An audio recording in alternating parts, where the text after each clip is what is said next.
नमस्कार, माझं नाव अफसर शेख. मानव विकास परिषदेचा मी संस्थापक आणि राष्ट्रीय अध्यक्ष म्हणून काम पाहतो. गेल्या 6 महिन्यापासून मी एका शाळेसंदर्भात शासन दरबारी मी पाठपुरावा करत आहे. परंतु ज्याची जबाबदारी खरी आहे कारवाई करण्याची ते टाळाटाळ करतात. तालुका गट शिक्षण अधिकारी म्हणतो की माझी जबाबदारी नाही, जिल्हा शिक्षण अधिकारी म्हणतो की आम्ही त्याला परमिशन दिलं नाही. नेमकं चाललं तरी काय? आणि एकीकडे जर बघायला गेलं तर फक्त गोरगरिबासाठीच कायदा आहे का? ज्यांनी चुका केल्या, ज्यांनी चुकीचं काम केलं ह्याला शासन झालं पाहिजे का नाही? जर मी एखाद्या रोडवर जर एखाद्याला दगड फेकून मारत माझे पोलीस केस होते आणि जर एवढे मोठे चुका करून जर त्यांच्यावर कारवाई होत नसेल तर ही शोकांतिक आहे. एक इंग्लिश मिडियम जामखेड तालुक्यामध्ये धोत्री शिवारामध्ये एक इंग्लिश मिडियम शाळा आहे. ते शाळेमध्ये किमान 700 ते 800 मुलं शिकतात.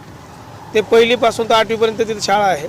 माझं म्हणणं एकच आहे, तिथं जे लगत गोडाऊन आहे उद्या अनुचित प्रकार घडू नये यासाठी मी भांडण्याचं काम करतोय.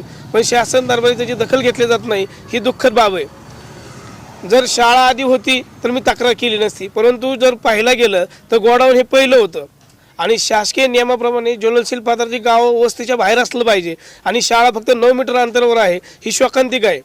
तिथलं नगर परिषद असेल, पंचायत समिती असेल, तहसील कार्यालय असेल, तहसीलदाराला मी ज्यावेळेस तक्रार दिली तर तहसीलदाराचं पत्र माझ्याकडे आहे. त्या पत्रामध्ये उघड त्यांनी लिहिलं आहे की बाबा ही गंभीर बाब आहे आणि या गंभीर बाबीच्या अनुसरून तुम्ही कारवाई केली पाहिजे.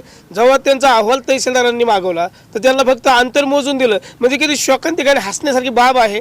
यांना मेंदू यांचा गुडघ्यामध्ये आहे का अशी मला बोलायची वारी आली की जिथं ज्वलनशील पदार्थ स्फोट होऊन उद्या अनुचित प्रकार घडू शकतो, जीवितहानी होऊ शकते. म्हणजे आपल्या नगर जिल्ह्यामध्ये ताजं उदाहरण, सिव्हिलमध्ये सगळी यंत्रणा असून तिथं स्फोट झाला आणि तिथं आग लागली. म्हणजे सगळं सिस्टीम असताना आग लागली. मग इथं शाळाजवळ लहान मुलांची जबाबदारी कोण घेणार? उद्या जर अनुचित प्रकार घडलं तर तहसील जबाबदारी घेणार, नगर परिषद घेणार का शाळा घेणार? त्याच्यामुळे माझं प्रशासनाला हात जोडून विनंती आहे की मी आज माझं उपोषण सुरू आहे. मी त्यांना गाईडलाईन दिली होती की 8/1/2023 रोजी जर कारवाई नाही झाली तर मी उपोषणाला बसणार.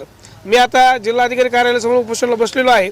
जर शासनाने माझी दखल घेतली नाही तर राज्यात नव्हे तर पूर्ण भारतामध्ये आंदोलन करण्याची ताकद माझ्यामध्ये आहे. त्यामुळे शासनाला मी मनापासून हात जोडून विनंती करतो की माझी दिलेली तक्रारीची दखल घ्यावी. एवढेच बोलतो. जय हिंद, जय महाराष्ट्र.